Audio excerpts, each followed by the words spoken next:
Donald Trump has enjoyed front-runner status before last night's debate in South Carolina. A few candidates, though, including Marco Rubio and Governor Christie, vying to become the official alternative. Watch as they make their best case from last night. We're going to raise it to 30%. Plus, we're going to raise the income tax to 30%. Now you got Europe. We're not doing that. Why should individuals pay 35% instead of 10%? Maria, I'd like to interrupt this debate on the floor of the Senate to actually answer the question you asked, which was on entitlements. Do you remember that, everybody? This was a question on entitlements. Oh, I'll answer the reason, now you already had your chance, Marco, you blew it.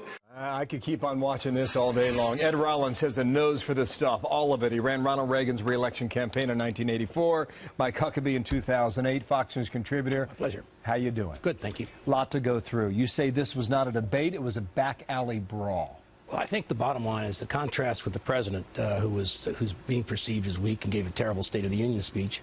I think our Republicans all came to the game to show they're going to be a tough, strong leader, and I think that to a certain extent they came full bore. I didn't see any low blows there. Well, there was not. I'm not talking about low blows. You can have a street fight without going low blows. Yeah, I guess you could. Right? Hit him in the face. But even then, I think these guys, this is their world. This is where they live. I think to a certain extent they are relating to ordinary people out there who are very frustrated with what's going on. No question about that. Cruz and Rubio, what do you think? They're both superb debaters, and they both. You'd think they didn't like each other, but I think they do. I think they differ on some points. They clearly are the ones that have to break out here. I think right at this point in time, it's Cruz and Trump leading in Iowa. Rubio's moving on fast. Rubio obviously is the guy going for the establishment vote on the other side, for New Hampshire, what have you. So, how did Jeb Bush do last night? You know, Jeb did better than he did normally, but I think again, he's the gentleman. He's giving the intellectual answers to emotional issues, and I think to a certain extent.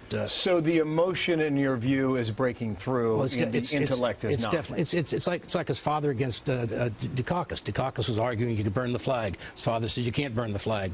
Most Americans didn't think you could burn a flag, and so you can't give an intellectual answer to an emotional issue, and we're now in a very emotional battle. Keep moving down the line here. John Kasich, Dr. Ben Carson. Ben Carson basically is I think finished. Both his campaign is coming apart, and he looked totally out of place on that stage last night, and I think he'll diminish very quickly.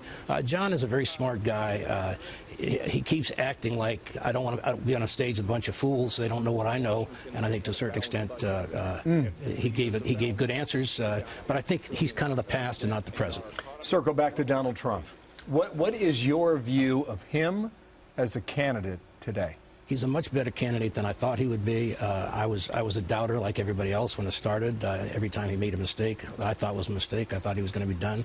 I think he's the personification of a strong leader today, a personality, and I think people are starting to rally around that. I don't know how far he's going to go, but at this point in time, he's dominated this thing from the beginning, and I think he's going to continue to dominate. Well, has he shown you that he has the ability to dial it back? No, absolutely not, and I'm not sure he will. But I think at this point in time, this is a red hot election, and I'm not sure at this point in time, until there's a challenger and he gets one-on-one on the stage, as it often does, he's going to reinforce his own supporters, and he has more supporters than anybody else right now. Let me be a little more specific. Sure.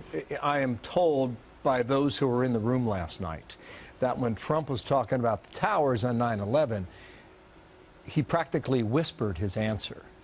And that is contrarian to how he has been typically. I think that's a very emotional issue for him. I think he clearly was very much a part of the cleanup. I think he basically feels great passion, as most of those New Yorkers, and I'm excluding myself in this, do it with that particular day. And I think it was a real touching point for his campaign. Do you think there are parts of the Republican establishment, Lindsey Graham clearly excluded in this argument here, that are being drawn to him, however reluctantly, now? Yes or no? I think some are thinking it's the inevitable. He may be the inevitable nominee. We better be careful. So I think they thought he would self-destruct. I think now they're beginning to think he may be our nominee, and we have to run with him. And I think that's where a lot of this is coming. What do you think, Ed? I think he's got a better than 50-50 chance. 51-49? I'd say that at a minimum. Yeah, from a pugilist. Thank you. That's a win. Right on. That's a win. Ed Rollins, thank you for your time today. Take care. Talk to you.